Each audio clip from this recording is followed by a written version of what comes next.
Hello, good to have you with us on Red Barn Radio. I'm Bradford Becker. Tonight we continue in our 21st season of Red Barn Radio, and we welcome you to show number 810.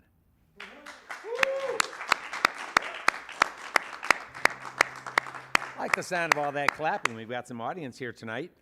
I want to start tonight's broadcast with a mention of the British March issue of National Geographic, which cited Lexington, Kentucky as one of 8 great U.S. cities every music fan should visit, which I think is terrific, huh? Should we clap about that? I mean, it's a good thing. So one other reason to clap is, and I'll add this, is that Red Barn Radio was actually cited in in this short piece, which is terrifically affirming for the small group of us who put this program together each and every week, and you're looking at them right here. Red Barn Radio's distribution platforms and in turn our audiences have changed and grown over the course of 21 years, but our home remains this great city, Lexington, Kentucky, and it's here where we found a community who's really interested in how they can support working musicians. Which leads me to our guest. Our guest this evening and the work he does not only as a performing artist, but also as a university writing instructor is a perfect example of how artists can thrive in Lexington, Kentucky. Scott Whiddon is a guy who's always been supportive of his fellow players and writers in town. He's a talented writer himself, a talented singer and a player, and he's performed on just about every stage Lexington has. And when I tell guys he lives just a few doors away from me, I'm likely to hear how Scott supported them on bass or guitar or vocals when they released new music. But to a person, what I'll always hear are words like, great guy, nice neighbor. We're glad to have Scott Whiddon on Red Barn Radio this evening.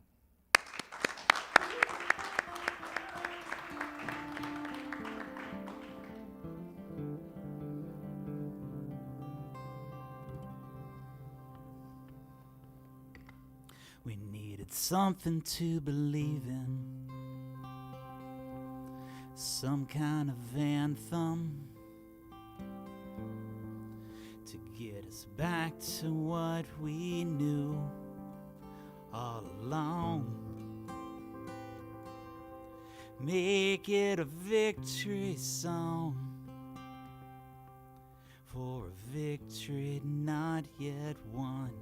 Capture the flag with plastic guns in the summer sun. Blissful and blameless, shining and effortless, as we learned to ignore the casualties. They were part of the plan, familiar and grand, whatever the cost, salvage and loss, it's a broken thing. This might be our greatest mistake, the parts we chose to play, the bodies left on stage. This might be our only souvenir to mark our common year before we disappear.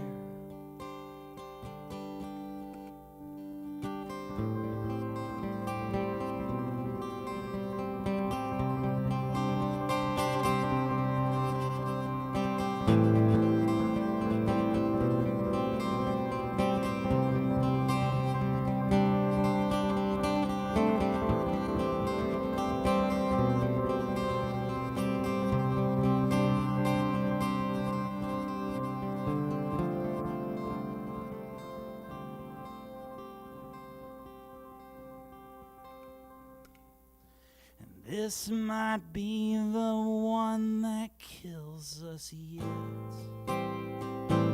Gasp before the wreck. My favorite regret. This might be how we wave goodbye. My hands and my tongue are tied. We can say we tried. We needed something to believe in, some kind of anthem to get us back to what we knew all along.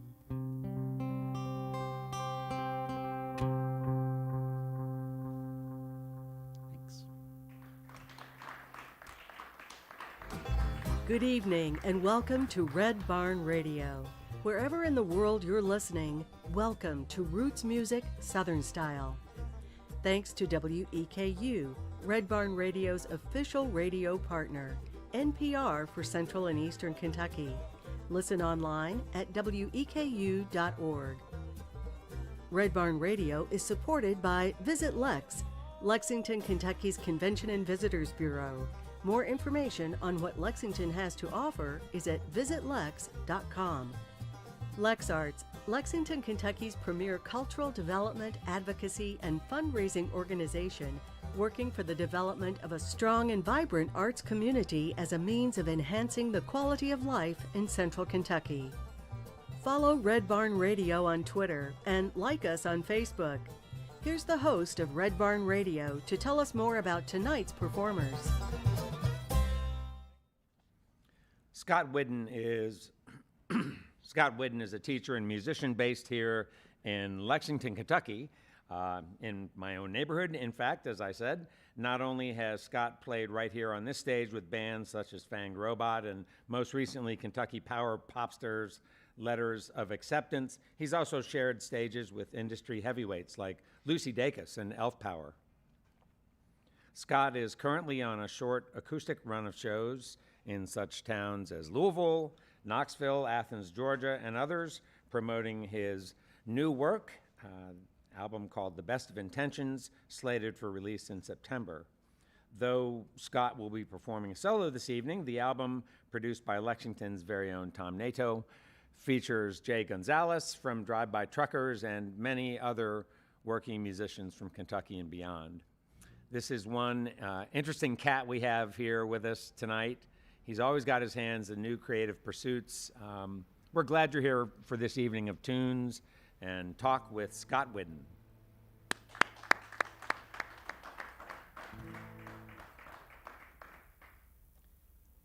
It's always a good time for a waltz.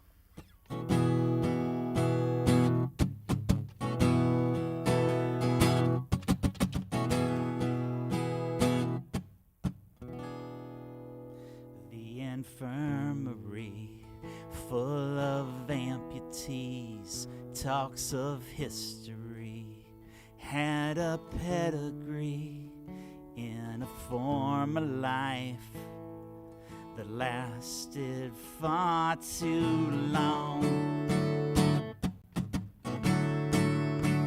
Seems the high command, with their brave demands, wants a three-piece band in the borderland, and I'm waiting for you to tell me all I've done wrong. It's an early spring, it's a second frost, it's a reckoning, it's a total loss. And if you'd be so kind, I could show you something strong. Take the second right off 3rd Avenue. Say a prayer for me. Saints are sinners too. And I'm waiting for you to tell me all I've done wrong.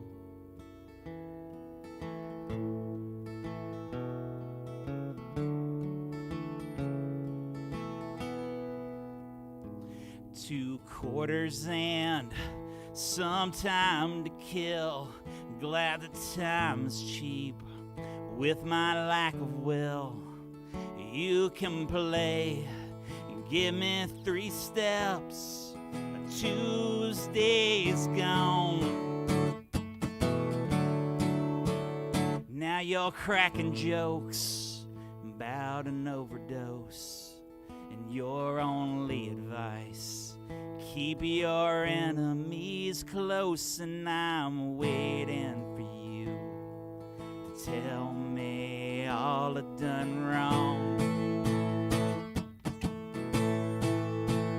There were iron lungs and blood machines.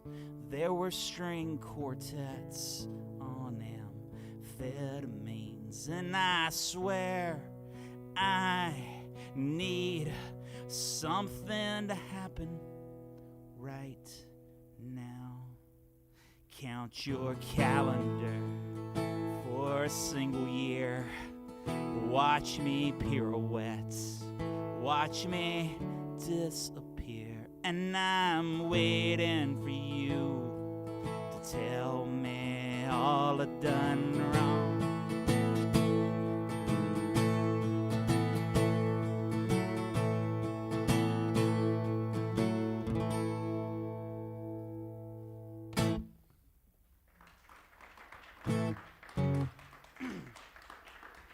So that's on the forthcoming record, and this is an old song. It's called Lightspeed.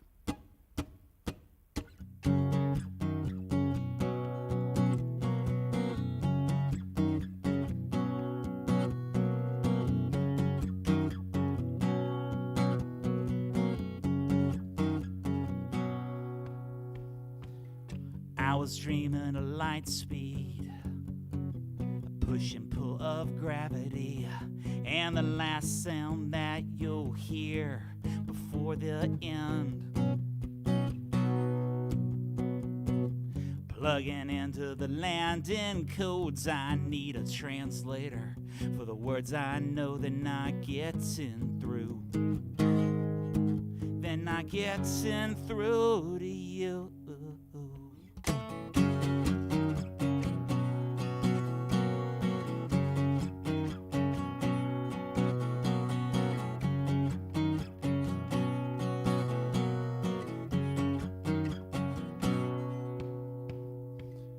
Formula on folded string, perfect plan for everything. Fails to take account of all my doubts. And I need a translation, please, to make sense of all the words I read. These conspiracies, they're not getting through to you. So perhaps we should pass on the safety glass. So it's goodbye, baby, goodbye.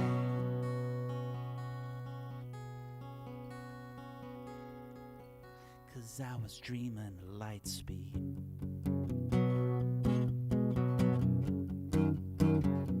And I was dreaming of light speed.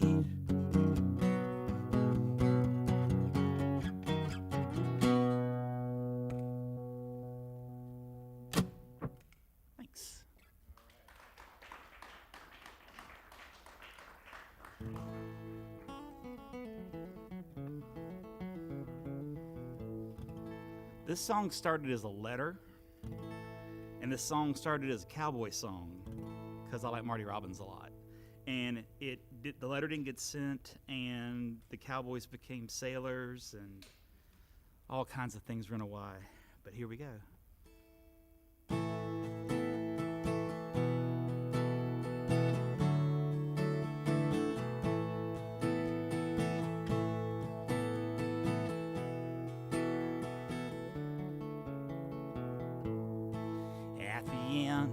Of this mess, we'll just call you Cortez, and staring out over the seas of your own naming,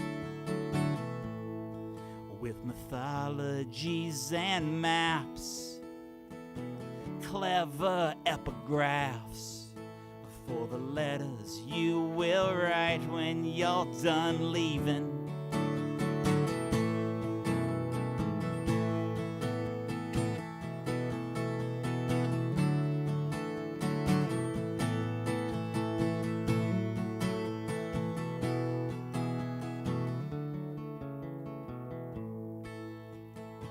Girls' names, hurricanes. Here's the wreck and here's who's to blame. And that's what you'll say. You're driving away and you're spiraling out from the shore. The cause of command and the knife in your hand is rusted, spent as the sun. What was it for? And why did we take more? And what will we do when we're done?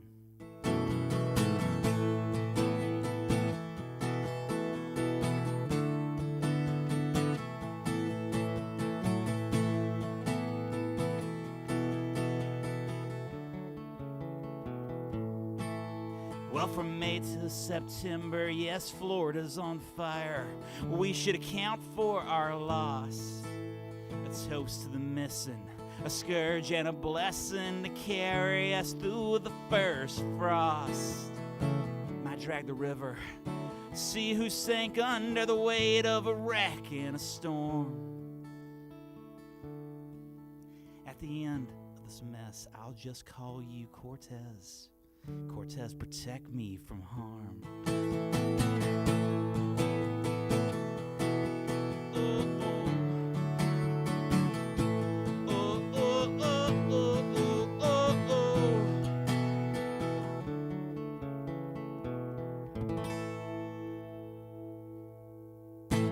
Thanks. One thing y'all are going to have to get a little used to is I learned about alternate tunings from a band called Sonic Youth, and they learned it from Joni Mitchell, which I guess takes it back to you, so we got to figure out how to do this real quick. Perfect. Almost.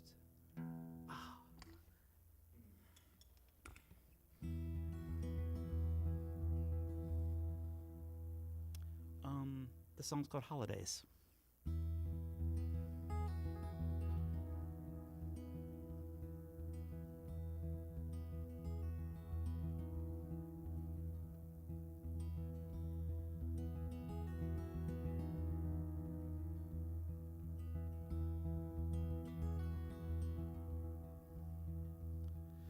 Kids up in the Catskills are making out in abandoned hotels. From the cabins to the ballrooms to the empty pools and rusted carousels.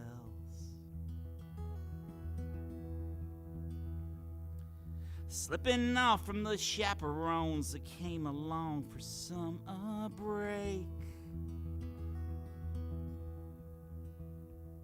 And you say you're right from college, but that's only done on holidays. He's got some kind of accent, he's not like the other boys upstate. And you're reading Edith Wharton and you wish that he was Henry James. And as long as you can make it back for evening vespers, you'll be safe. You say, I'll send you postcards. That's only done on holidays. And you'll steal some whiskey for your purse, perhaps some gin and lemonade.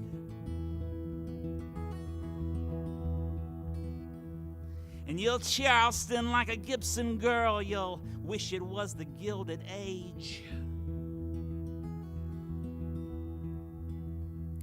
The way his hands fit on your hips and brush your hair from off your face. And And there's a flickering inside your chest. Forget this is a holiday.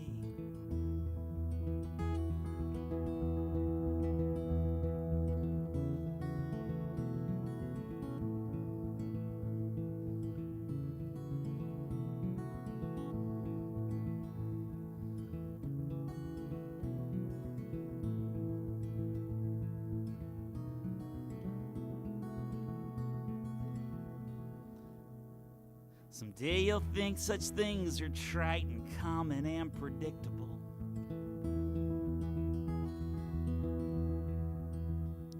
And you told the girls all junior year, yeah, he was cute and it was casual. And you'll take other lovers with their smiles and cars and family names. Fractured, forgettable, nothing like a holiday.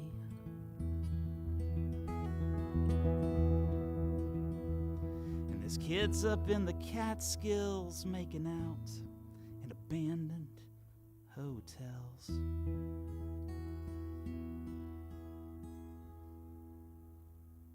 Thanks.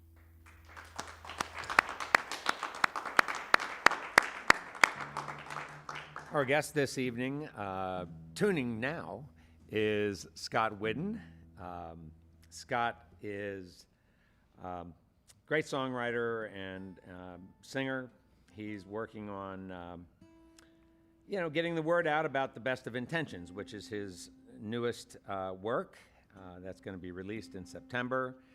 We're really glad he was able to make a stop here. Scott doesn't just play music, he does other things too, and we're going to get into all of that. So Dr. Scott Whiddon also directs the Writing Center as well as the Writing, Rhetoric, and Communication major at Transylvania University here in Lexington, Kentucky, and that's only part of it. So it's great to have you here, Scott. Hey, Bradford. How are you? Hey, I'm all right. I'm all right. I like that shirt. That's a cool. That's very. This green one here? The Sheltoe Trace shirt is cool. Well, thank you very much. I was just remarking before the program that this show has been this shirt has been very good to me. I always get a lot of attention. Nice. And the attention I get is that people want to imagine me as a hiker, which I'm not. I like the woods and so forth, but I don't hike, to speak of. So I want to first ask you about that great old Alvarez. That's a beauty. Have you had that? I've had this guitar since 1988. Oh, all right. Yeah. Did it look that bad when you bought it? It was made in '84. Oh, all right. And I was working. My dad was in construction before he became a deacon and did other kinds of things too. But he was in construction, and I worked as a roofer's assistant, which is the second worst job I ever had. I believe it. So it was in the hottest summer in South Carolina history, and but the goal at the end of the summer was this and a rebuilt 1968 Mustang, which I promptly totaled. But this has not been totaled. It looks like it, but this is my. If the house was on fire and I knew certain things were okay and people were okay, this is what would come out the window with me. So I'm glad you like it. It's cool. It's a beautiful sounding instrument. It looks like you've modified it some. Those tuning pegs don't look like they're the originals. I tricked it out a little. But I like it a lot. Thank you. Yeah, nice instrument. The whole record was written on this. So even though it's not a acoustic record, it all kind of, it's weird because the record is a band record and it's a loud record in some ways, and it has amazing players and dear friends, and it has all kinds of textures. But I'm doing this little run and starting tonight where we're going to take it back to where the songs started in terms of drafting and thinking, and they all started with this. So. I mean, you've done at least a couple other albums. Yes. Not just by. Is this your first one by yourself? I have an EP under my name called Close Quarters with the Enemy. And then I put out a bunch of singles, and all of this was recorded with the great Tom Nato, who did producing, engineering, mixing, played a lot of instruments. We ate a lot of veggie burgers. We talked a lot about movies a lot. And Tom is Tom's the guy who's going to get you through and help you see the possibilities. I think he's magical. Yeah, he is. He's a super guy and super talented. Mm-hmm. So have you always written on the guitar, or do you also write on keyboard? I'll write on anything that doesn't run from me. Uh-huh. So I'm all kind of of the opinion, like, what do you have at your disposal? So Yeah. mostly write on guitar. I mess around with pianos. I play a lot of synths, which I like. I know our friend Matt is a big synth Oh yeah, fan. right. I'm sure you guys already we talked synth nerd connected about stuff. that. I'm also a bass player for a number of projects, Letters of Acceptance. I do stuff with Fanged. But most things kind of begin here. And I kind of like that. You can kind of build up from this. And also, this thing's pretty unforgiving. You can hide a lot of things that I love with distortion and reverbs and things, but this doesn't let you hide anything. So all the gears are exposed. So did music start for you on the guitar as well? My mother taught me some piano stuff when I was very, very small. And one of my few regrets is I didn't stay with piano. My dad played old-time bluegrass, classic country. He was a massive flat picker, was big on practicing scales. And Played stuff. and performed? He was not a professional player, but he gigged a lot. Yeah. He was in construction and went into the ministry. But playing with Dad, and I've never taken a guitar lesson. I just sort of watched Dad and figured things out as I went, upside down and backwards. So. Is it your dad or mom who sort of ingrained in you some idea that you could do just about everything you were interested in? Because it seems that that's what you do. That's a very good question. I've never thought about it that way. My dad had a massive work ethic, and I may have got that from him. I hope. I try to keep up. Mostly, I feel just I've been lucky enough to surround myself with amazing people in South Carolina and Louisiana and now here. And I'm married to a poet who's phenomenal. And my job is just try to keep up. Like, I'm seeing people make stuff around me all the time. I mean, I hang out with Robbie Cosenza and Otto Helmuth and Tom Nato. Try to keep up. Tom will work circles around you. And it's inspiring. Just like, be around the people who make stuff, and it'll make you want to make stuff. Yeah. So I wonder, this was something I was going to get into a little bit later, but it seems like now's a Deep good cuts time. are coming early, Bradford. Here we come. So we talk a lot about what COVID took away from us. So when you discuss, the people that you surround yourself with, and the inspiration that you draw from people who are making things, how did COVID give back at all for you? I'm hesitant to say that a worldwide health crisis with a massive body count gave. Yeah. But I will say, I'll tell you one thing I learned to do.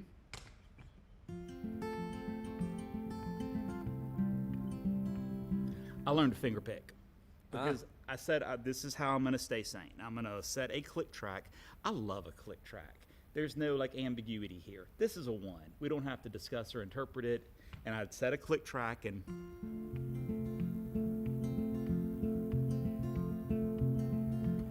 I sat in my basement and do that for hours.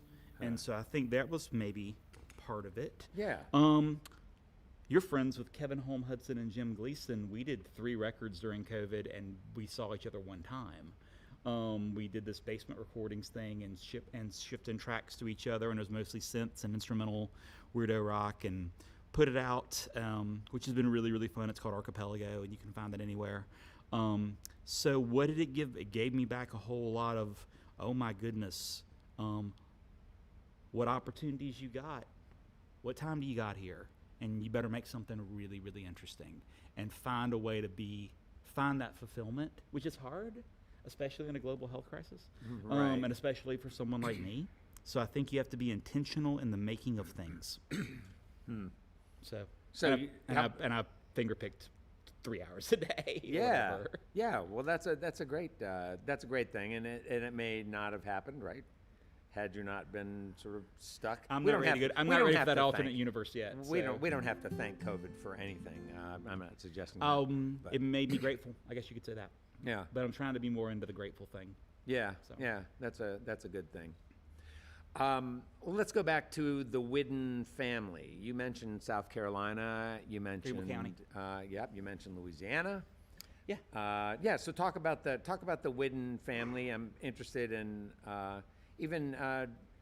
I'm interested in you going back into your youth and memories you have of music then. Sure. I'm really interested in your dad's choice to move from a life in the construction business to the church. Mm-hmm. So tell it all. I'm from a small town near a big city, and Simpsonville, South Carolina.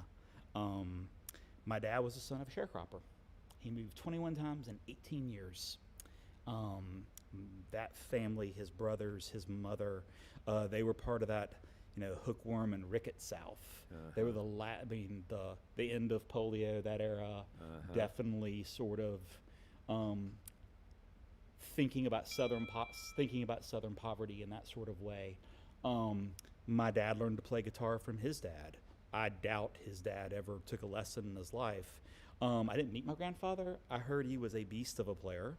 My dad was a really good player. I don't think rock and roll ever happened for Dad. I think it was like country music. So were your parents born in the mid-30s? 40s, yeah. Oh, So 40s, early okay. 40s. My mother was from Hampton, South Carolina, which unfortunately got real famous recently for some bad reasons. That was a small southern town that kind of got left behind, and now it makes the New York Times. Weird. Yeah. So my mother, like that generation of Southern woman, took piano lessons, and her mom played piano. Her mom was from Louisiana. We'll get to that in a minute. So they played, and church music was a huge part of my growing up. My dad's record collection was a huge part of my growing up. A lot of classic country. Willie Whalen and Me, that kind of stuff. Church music because you all attended church regularly? Oh, yeah. Okay. Yeah. That's part of that world. What kind of church? Episcopalian. Okay. So almost agnostic enough not to make God mad. I was That's going to say, Episcopalian. yeah, So, I was going to say. So not a Christian church. What? No, I'm just kidding. Right. So yeah, but Dad grew up in like the deeper South and grew up in a Baptist tradition and a lot of that sort of like chunking chords. That's straight up that. It's weird because for a long time I wanted to run screaming from that, and like all punk rock kids, and fell in love with all kinds of bands when I moved away. And then I realized much later in life that bluegrass is punk rock. Bluegrass is resistance, and old country music is narrative, and went through a period of just deep diving that hard. And I don't know really what kind of music I play, or kind of music I write. I think I'm trying to go for the deepest wellspring possible. When did that deep dive happen for you? Like as early as your teen years? I didn't start writing my own songs until much later, but I started playing guitar when I was 9. And then in high school and in college, I was the guitar player in someone else's band. The bass player sometimes in someone else's band. I would help people doll up songs. I would help with arrangements. And then in Louisiana, as a graduate student, I decided to try to start writing songs, and had an amazing songwriting partner who was real good and would teach me things about like, it doesn't just have to be cool, it's got to sound cool. So thinking about vowel placement and consonant usage, and you start thinking about that MFA stuff with plosives and fricatives and scansion, and go get an MFA, you can be a songwriter and do whatever.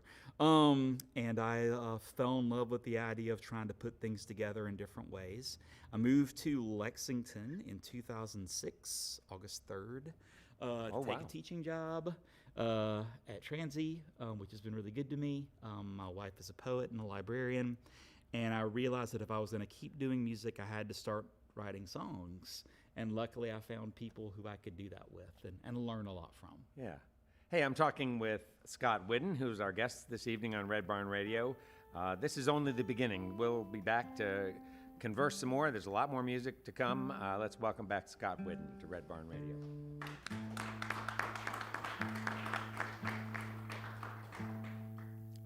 Okay, so while I'm tuning, come on. Okay, there you are.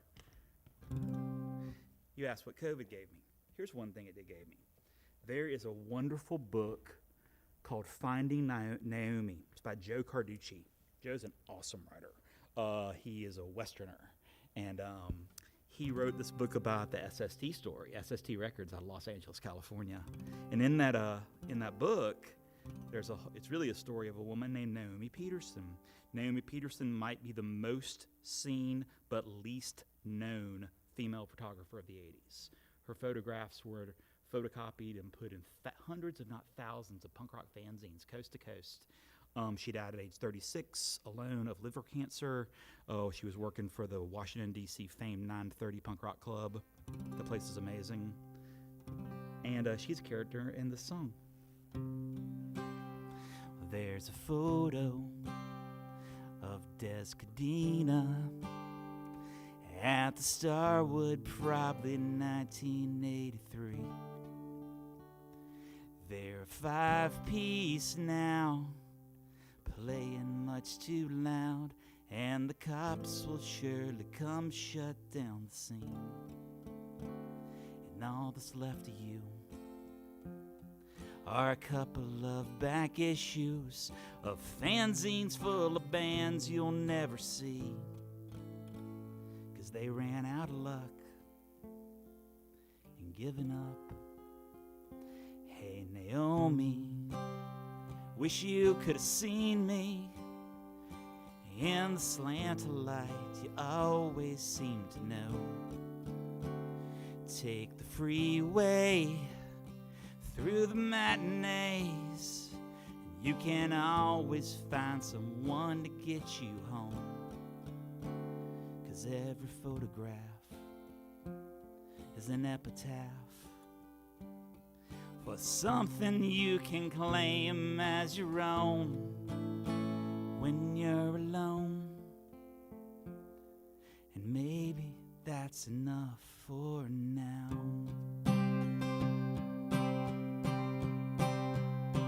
And Los Angeles can slide into the sea. There's a saint for every street, saying prayers for when you leave. Well, there's a photograph, sunglasses on the dashboard of a van that's from 1,000 miles away. And it's all word of mouth and any kind of doubt that I could muster if I had something to say. But those who love you most, from coast to coast, will never find themselves in history. But you best believe that maybe that's enough for now.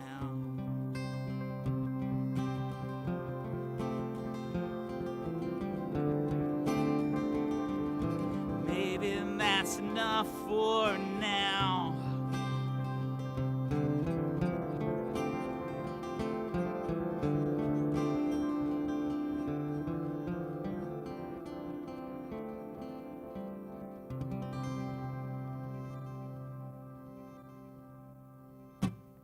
Thanks.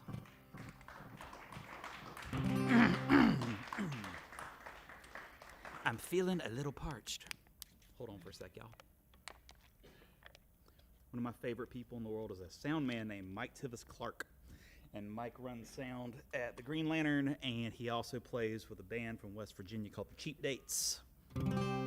And many of the lyrics of this song are complete conversation with Tivis ripoffs. Like conversation, sound check, go out, I got to tab these down 2 days later. So here we go. It's called Take It As a Loss. You can take it as a loss. You can take this at face value. You can itemize the cost and say they wouldn't miss you. You can shoulder the blame and pray for a bruise and the ghost of better days. by bones and by blood,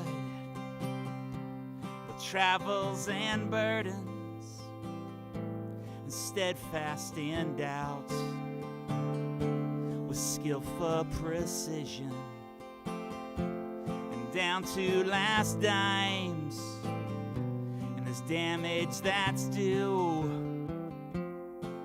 and the ghosts of better days. Call up the reserves police, the latest emergency, the riot and the luxury. We could take one for the team. Call up the reserves police, customs and casualties. Maybe this is the best we can be right now.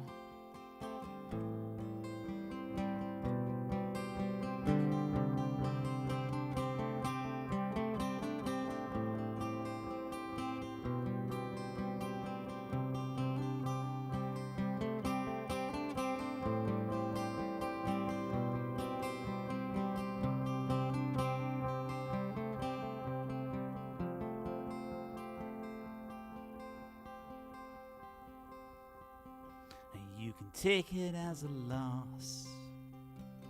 You can take this as a lesson, 'cause I'm worn to the quick and sick of ambition. This empty resolve sure looks good on you, and the ghosts of better days, and the ghosts of better days.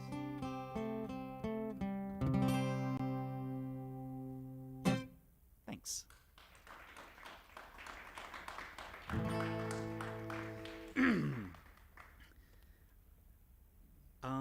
I nicked this title from a book I've never read.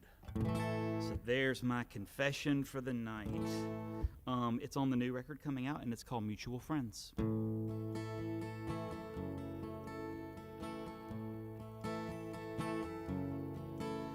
Our mutual friends are rather complicated. They've all got problems to solve. I didn't get the message, and I heard it secondhand. Probably better off not to get involved. It's pretty clear they're not doing us any favors. It's how you doing, maybe we can meet up later. The only thing that happens later are the shakes and the spins. Our mutual friends have certain aspirations. They all seem pretty well connected. There's limited choices when the rank and file closes. I think it's worse than we expected. You might say we're a terminal status. Nobody ever asked us. I'm a little bit nervous how this movie will end. Our mutual friends.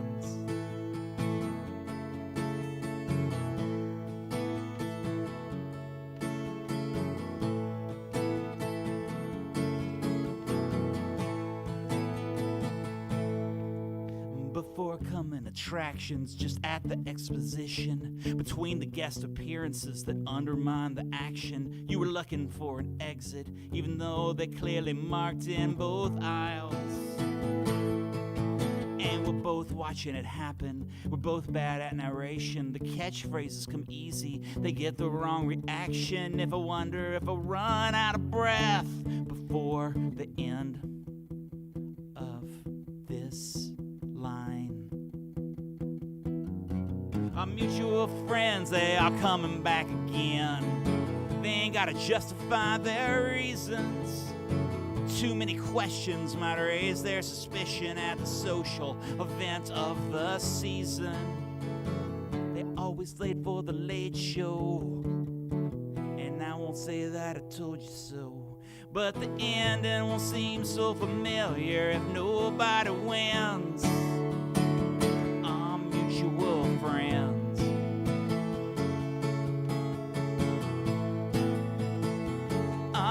mutual friends.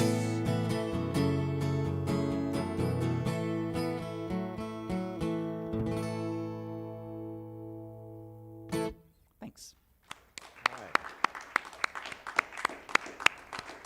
Well, we've got lots more music and conversation with Scott Whiddon coming up, but first I'd like to take a minute to remind listeners that Red Barn live streams, both tonight's and on any given Wednesday night, remain available online for you to view at your convenience. Our live video stream is available on the weku.org website, as is our audio stream, compliments of wgad.net in central New York. Don't miss a single episode of our program, and be sure to tell your friends what it is that you like about this experience.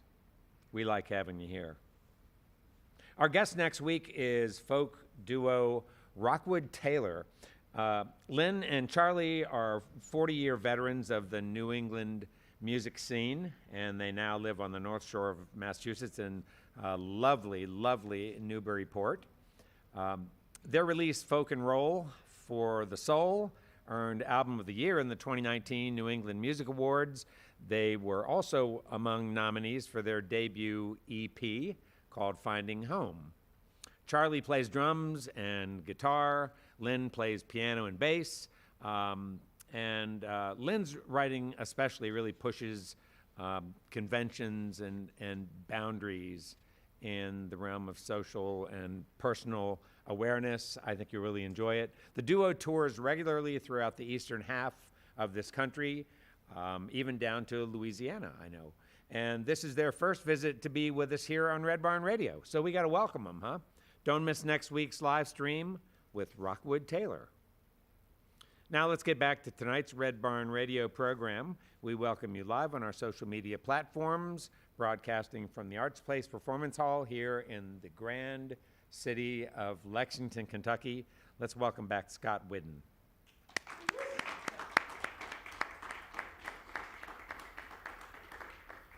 Hey, Bradford. Hey, Scott. Good to see you, man. Yeah.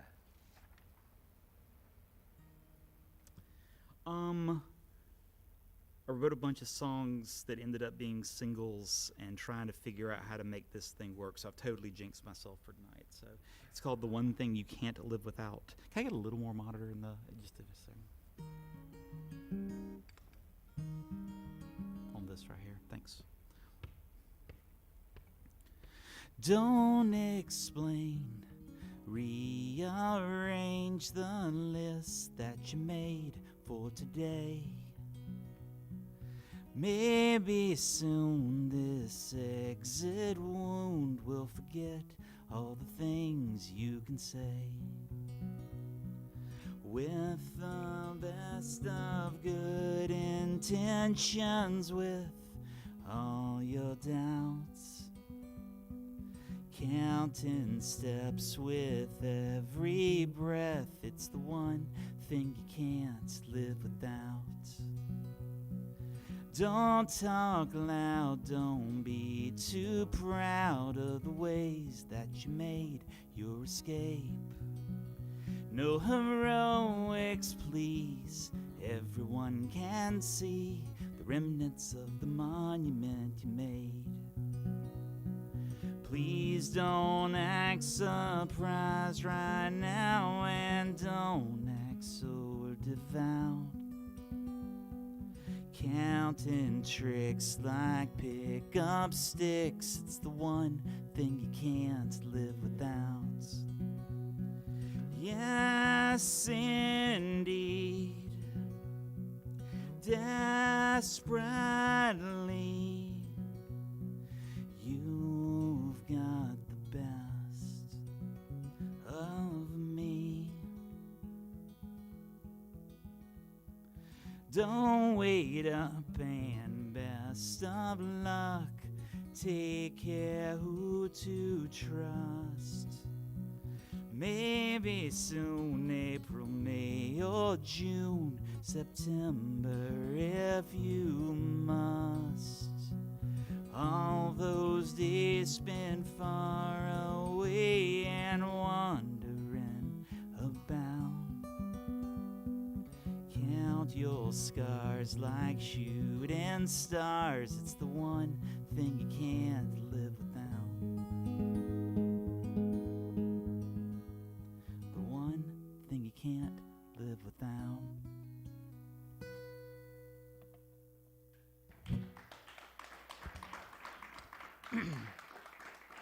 Thanks, y'all. You have no idea how cool it is to have friends here. This is great.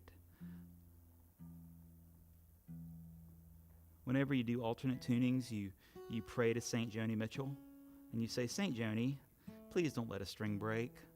And she says, okay.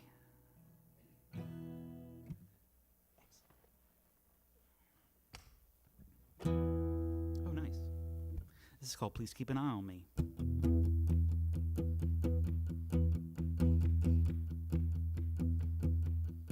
Won't you please keep an eye on me for a while?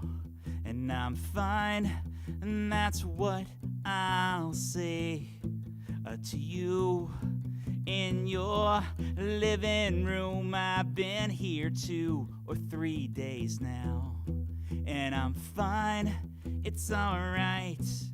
We can work this out somehow.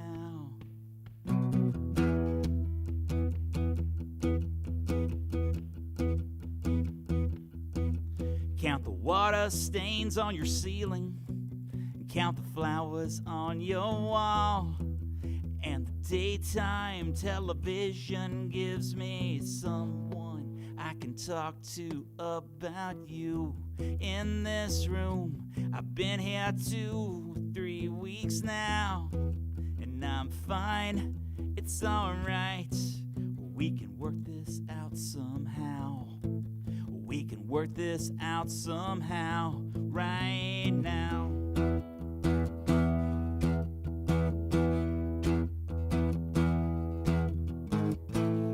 Well, now do you, Mr. Jones?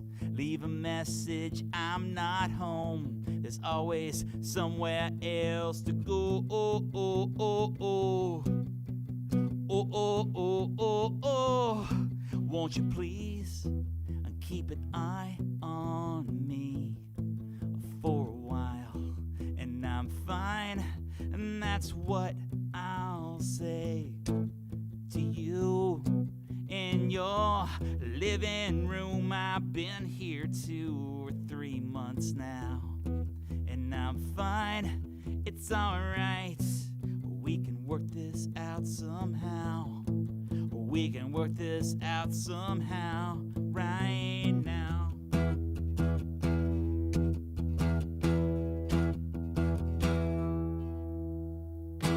Thanks.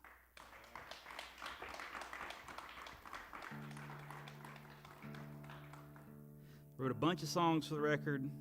They recorded some songs for the record, and I thought it was done. I was totally wrong. And I realized there was one more story to tell on the record. Come on, do what you're supposed to do. Be a good guitar.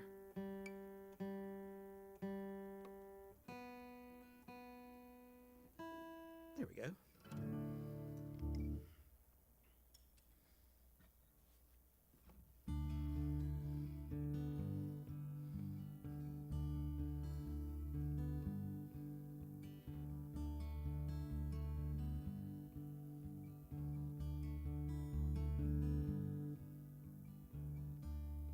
Standard issue,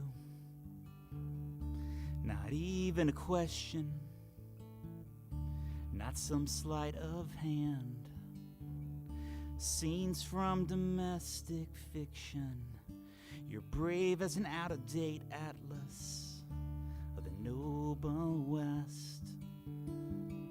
What remains is anyone's guess.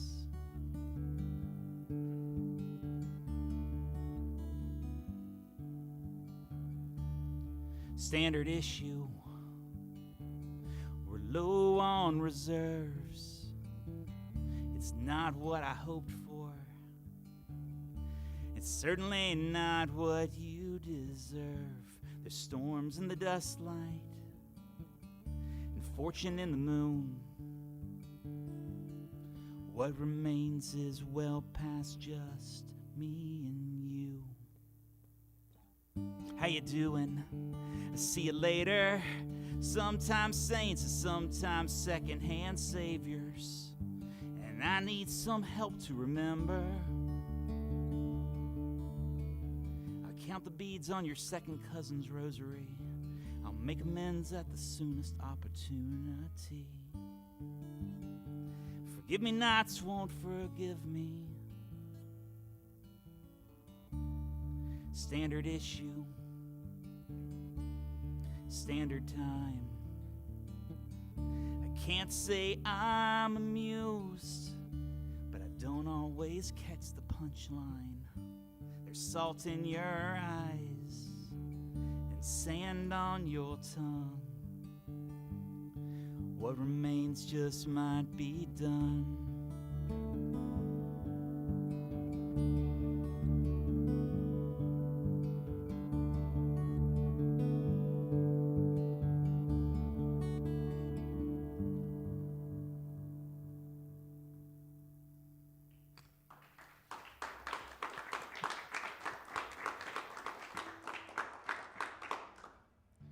I'm a little fidgety tonight. I don't know if I'm a you've lot noticed. fidgety. Yeah, in fact, the first tune of this set, I missed because I went out to talk to a guy about a dog. Okay.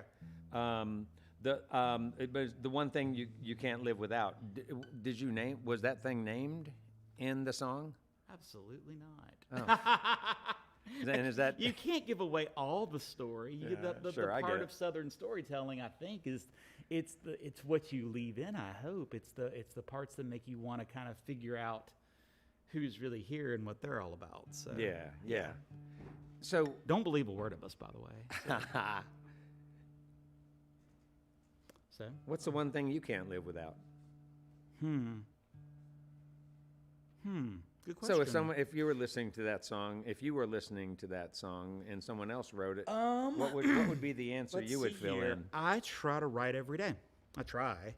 The people I admire the most see writing as not just a way to get a thing done or what have you. They see it as a spiritual practice, and that's about as close. That's the way I see the divine, is the idea of I'm going to sit down, I'm going to try to, regular schedule, throw your antenna up, let's give it a shot. You can't hit balls you don't swing at. Yeah. And so for me, the thing that makes me happiest, people say this stuff all the time and it sounds so cheese, but it's true. I love the process of it. I love like when a song is all about possibility, like what can happen. And when you start to kind of like explore those things, and it's still your own little secret.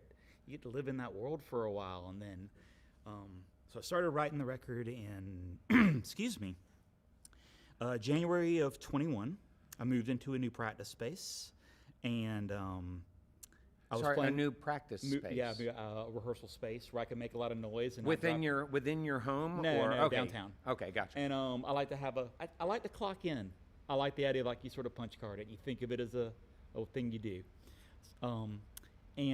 So I sort of made a schedule for myself that writing days at home would be mostly like quieter things, stuff I could do, tried to write every day, and then I moved into the space.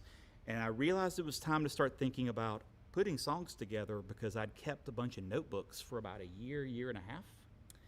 And I decided that I was going to move into the space and got my stuff set up my PA, and my roommates are cool and they're great. And I decided to take a pair of scissors and cut up the whole notebooks and lay them all on the ground. Okay. And gotcha. then I had all these shred them fragments and and throw them pieces away. everywhere. And I decided I was going to, like, instead of narrative songwriting, I was going to see if there was interest. Were there any patterns I didn't know about?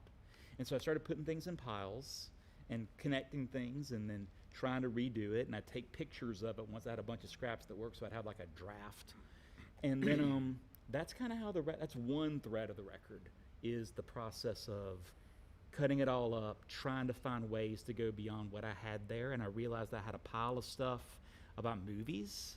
I had a pile of stuff about God. I had a pile of stuff about an imagined couple who we're going to hear about in a second.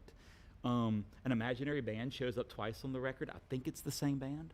And I realized that was what the story was going to be, was putting all this together. So the one thing I can't live without is I'm so lucky I get to do that. And then I called up Dave Cobb from Movie Jail, and I called up Blake Cox, one of my favorite bass players, and Cosenza, Robbie, and Tom, and I was like, I kind of imagined, like if no one else is going to hear this, I want these 4 people to hear it. And so I kind of wrote the record for them, and like maybe they'll like it. And they went over to Tom's and played a bunch. I made demos for a year, and then I showed it to somebody. It's real hard not to show people your macaroni necklace, because you want to show people the macaroni necklace. You made this thing, and I didn't do that for a year. I played with other bands, I did my stuff, and then finally I was brave. Got to the point I was like, call Tom, and then it kind of started from there. And they were like, let's make a record, and we did it in 14 days. So. You draw upon dreams for writing that you do? I don't know. I don't think so. I have a hard time remembering dreams. So that's a practice too. Pardon? That's a practice too. Yeah. Right. Yeah. I hear. Let's see here. I do think the thing I draw upon. I'm a terrible eavesdropper. Oh my God. And it's not like stories, but like snippets, word phrases. If you surround yourself with interesting people, you're just gonna if you keep your antenna up, you're going to catch little things, and it's not like I'm going to write this about it. I think if you think about writing a song about a thing, it's probably not going to work. If you start with the lyric, you start with a rhythmic sensibility and some things that kind of work in terms of prosody together, you're going to find something that's a lot cooler than your initial idea. So the surprise is what I can't live without. Yeah, nice.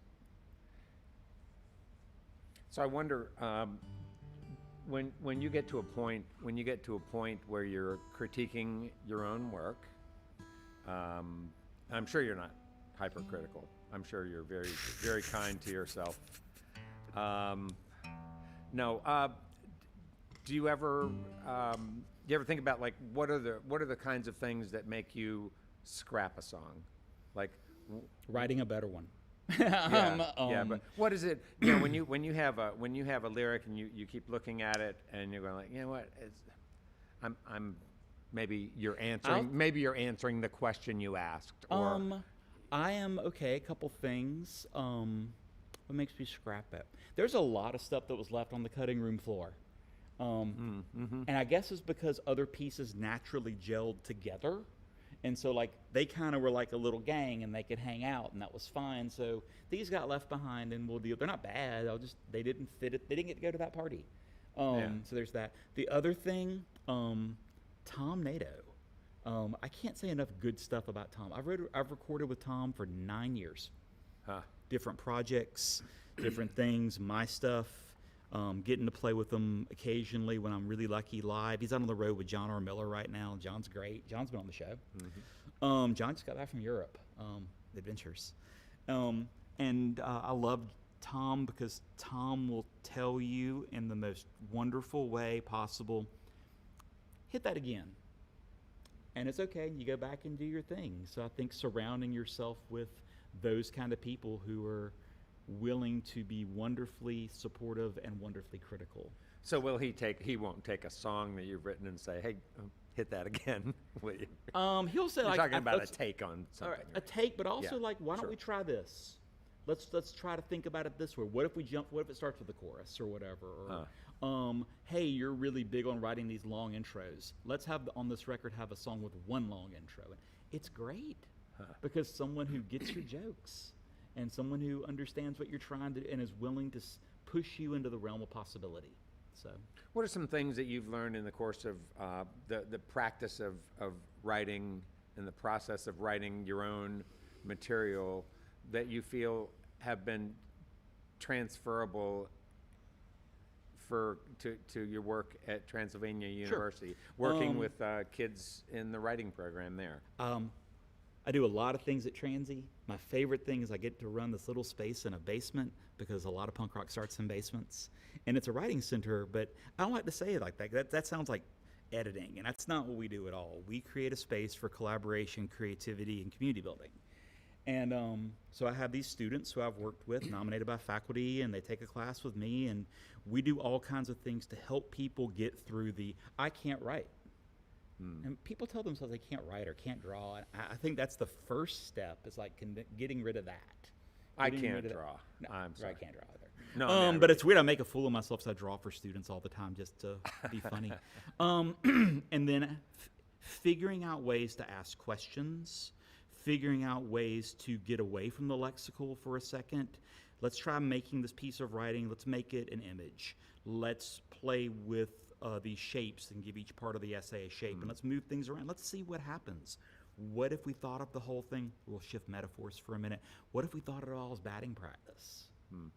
Batting practice isn't graded, but batting practice is the most important thing, because without that, you're not playing ball. And I think that's where you learn to do the technique, but you also learn how to trust people around you and how to play with other people. And I think that's great. I think that's the most exciting part of it, is finding a place where people can say, what are you trying to do? Let's play with that for a minute and see what happens. And if you open yourself up to surprise and possibility and get rid of some other things that are kind of nonsense, then you're going to create things, and they'll make you happy. And I think maybe the other thing I've really been big into is trying to figure out what brings us joy, what brings us contentment. And Not the lyrical content of any of these songs. So, right. so, why is it important for local musicians, let's say even new musicians on the scene, to think about community building, which is something that you feel is super important? Pretty dang lonely without it. I mean, there's time where you gotta you go to the desk, and that part's on your own probably. But I'm thinking about my friends, and I'm thinking about, what would Robbie think of this? Oh, this a Robbie part. That's a Robbie line. Or, okay, I'm gonna dial that back a little bit. But I think it's just, the idea of if it's you against the world, then you better grab a couple of people who are going to believe in you, and you're going to believe in them, and it's a whole lot more fun. It's a whole lot more interesting to see. Really great example, Dave Cobb plays Movie Jail. I asked him to play guitar on the record. I gave him some chord shapes and demos, and he came in totally out of left field with parts I never even would have imagined. And all of them were cool. And they were like, we listened to a lot of the same stuff, Pavement, Television, bands like that. I knew it would kind of be in that strike zone, baseball metaphor number 2 tonight. No, but number 3. 3, we're out. Yeah. But here's this thing that it's a lot more fun with friends, and it's a lot more fun, and I think you get better. So community building in terms of call up that band and say, hey, we need to book a show. I play in Letters of Acceptance, and we called a band from Cincinnati, and they had a thing at Motor coming up, and they hosted us up there, and we're going to host them somewhere down here this summer. And for me, that's kind of how it works. You kind of got to build your own fun, because I don't think anyone's going to build it for you. So It's just challenging, right, for young people starting off in this business who are trying to have enough time to do creative work and also earn the money they need. It's really hard. How do people do this? And I can't remember the writer who said this. Oh my God, I'm blanking. It was a fiction writer who said, if you're going to do this thing, you got to have 3 lives. If you're going to have a creative life, you have 3 lives. You have the life to make the things. As gnarly as this sounds, you got to make a little bit of your life to promote the things, which is challenging, but if you believe in it, you're going to do that. And then a life to kind of pay for the things. Yeah. And if you can balance, and don't let one get out of balance, don't promote all the time and not work on songwriting. If you can keep them in check, you're going to have a pretty interesting creative life, and that's really what I'm after here. All right. Scott Whiddon, it's been great to talk with you. I'm looking forward to talking more in our walks around the neighborhood, and we're so glad you could come on here and be on Red Barn Radio, and I'm glad there's more music to come. So welcome back, Scott Whiddon.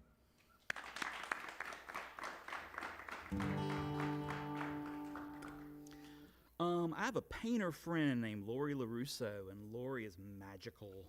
Her work is shiny and bright and has these edges to it. A lot of her work draws from domesticity and images traditionally associated with that.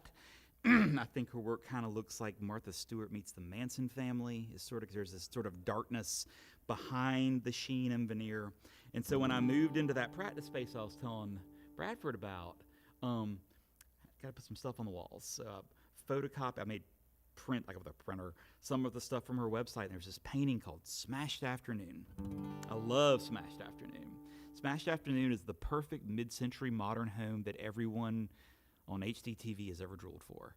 And in front of it is a totaled, I think it's a Saab, like one of those cars you loved in the 80s. And it's just tore up all to pieces. It's someone's DUI, or at least in my mind, it's someone's DUI. And so I put it up, and I'm working on songs, and I go to the practice space, and you make your coffee, and you get settled in. I look at the painting, and I started imagining the people in that house. And they became kind of characters. They had conversations. So.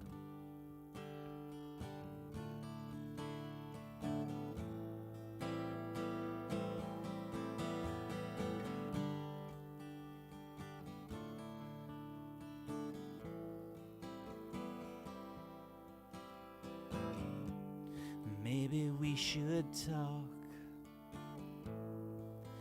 We should talk about it later.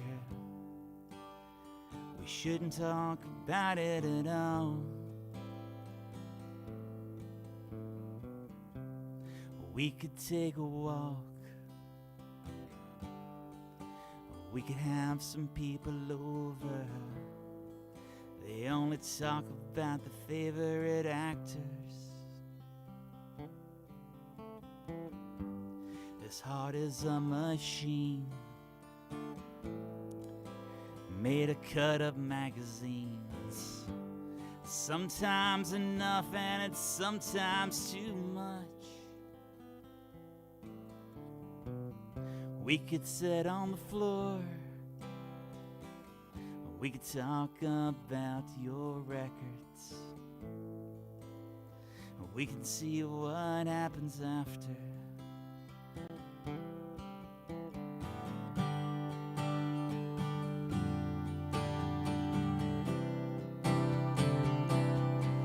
Make it look easy.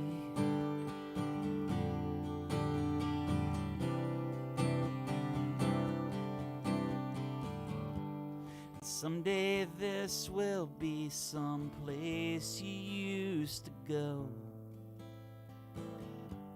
And someday this will be part of a joke you told. This heart is a room. It's poorly furnished with a decent view, at least on some afternoons.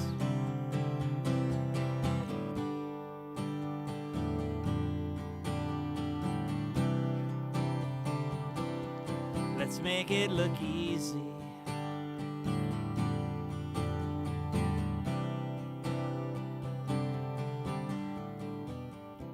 This heart is a key on a string, and I need some help remembering what I thought we could be all along.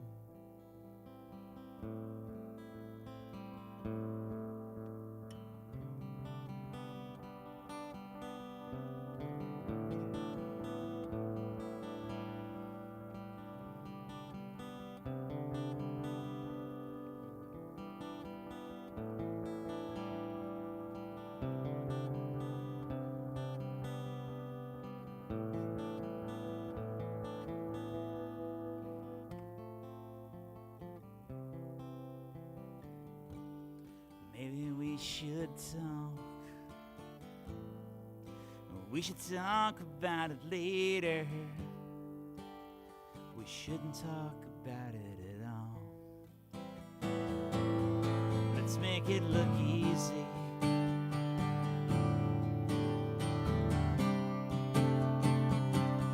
Let's make it look easy.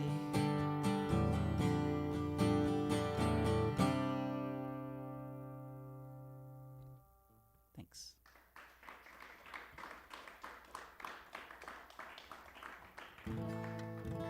Wow, okay. Story time. In the mid 1950s, near Memphis, Tennessee, there was a dirt track driver and a stock car racer. His name was Dash Nix. Dash Nix is the perfect name for a dirt track racer and a stock car driver. It's the perfect name. Dash is famous for two things. Number one, losing. He wasn't good. He wrecked a lot of cars. The second thing is that he was the first husband of June Carter, who is of the Carter family and had a rather famous second husband. In Louisiana, this is an old song. I wrote songs with a guy named Charles Lyons. We played in a band called Cortez Del Mar. We had a lot of fun, did a lot of stuff, and wrote a lot of songs. And Skeeter, as I call him, Skeeter and I, we'd often think about this idea of stories that everyone knows from a different point of view. So we thought a lot about old Dash. So this is called Johnny and June. Well, I don't know how far these long white lines will go. There we go. I don't know how far these long white lines will go, but it's time for them to end, and there's still another show. And I won't say I miss you, honey, and I won't say a thing, but June wrote that song for Johnny about that old fiery ring. All you barroom singers, y'all sound the same. Someone else's songs, won't you tell me who's to blame? And I won't say I need you, honey, and I won't say a thing, but June wrote that song for Johnny about that old fiery ring. Remember, love, it burns and the flames get higher. Never understand you, all this wild desire, and the burdens that I'm shouldering, they just ain't getting lighter, and we'll go down, down, down, down, down, down, down, down, down, down, down, down.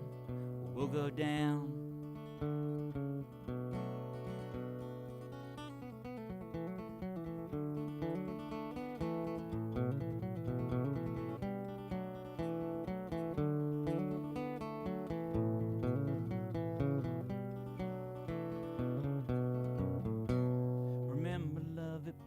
And the flames get higher. Never understand you, all this wild desire, and the burdens that I'm shouldering, they just ain't getting lighter. We'll go down, down, down, down, down, down, down, down, down, down, down, down. We'll go down.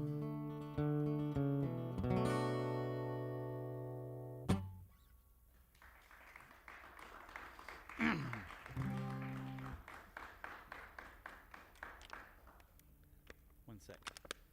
This is the crinkliest thing.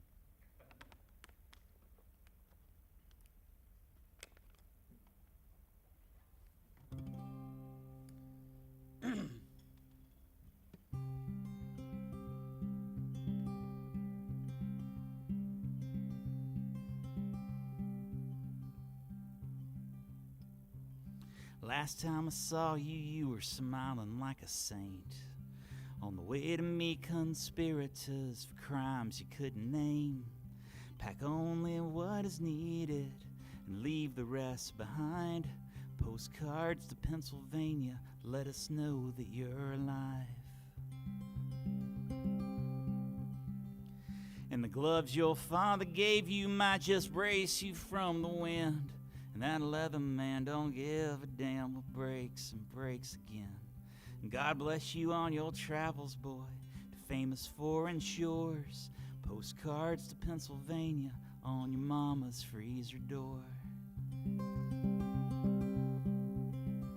Did you make it to Montana? Did stars fall on Alabama? Did a girl in Carolina say she'd love you if you quit? Some are made for traveling, and some are made for speed. And postcards in your pocket for every town you leave.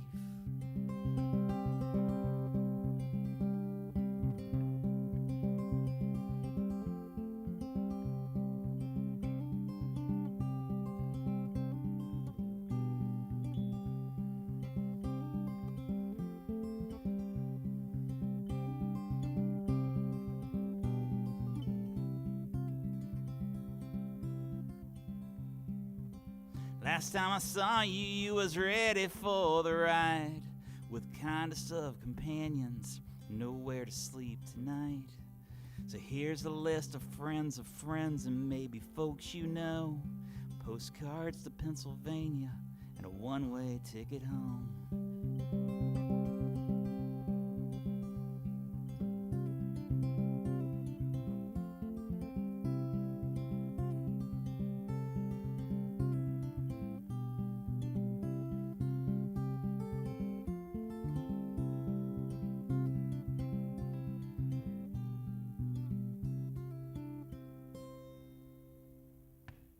Thanks. All right. Well, there are so many people to thank for our program. First, Scott Whiddon, our guest this evening. This has been real fun. Thank you so Yeah, it's been fun for us too. We're ever grateful for our volunteers and staff, of course, who make our production happen so beautifully each and every week. We want to thank all of you for listening to our webcast, for being with us here in the house this evening, for watching us on social media, and those listening to us on the network of Red Barn stations and media worldwide. Thanks to WEKU, Red Barn's premier radio partner, Central and Eastern Kentucky's radio news leader. You can listen online at weku.org. It's your chance to hear more great live music from Red Barn Radio and WEKU. That's NPR for Central and Eastern Kentucky. Those of you here in the Central Kentucky area, you got to be sure to check out Red Barn TV. It's our weekly program of music now on ABC 36 WTVQ. And Scott will have a show of his own.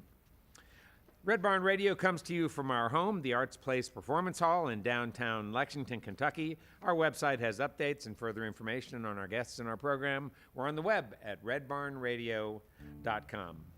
Now, before we close out tonight's program, I think Scott has one more tune to play for us. Sure. Would you please? Sure. All right. Yeah. Welcome back, Scott Whiddon.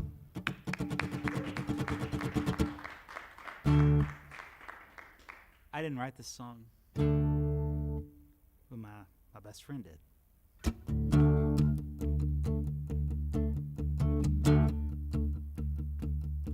My love, you're wrong if you think the dawn is coming.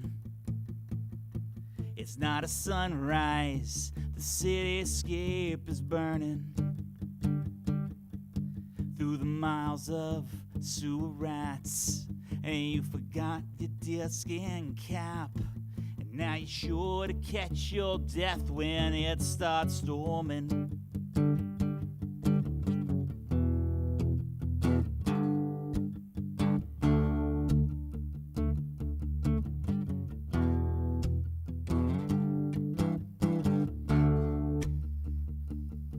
And I think it's best not to test your old companions, and gotta keep those pretty legs still standing. No candy corn or licorice if the wind keeps going on like this. Happy Halloween, your cracked lips screaming.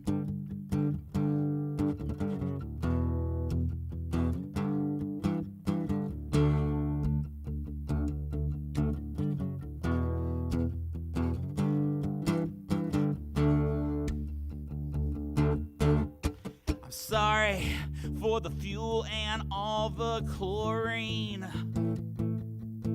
I guess the page we lost contained some kind of warning.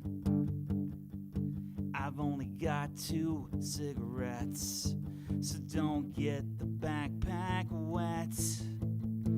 I only hold your hand when you stop crying. The hours getting older. The hours getting over.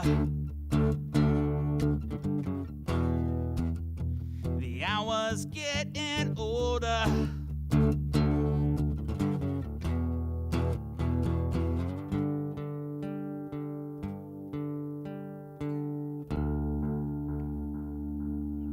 Thanks, y'all. Right. Scott Whiddon.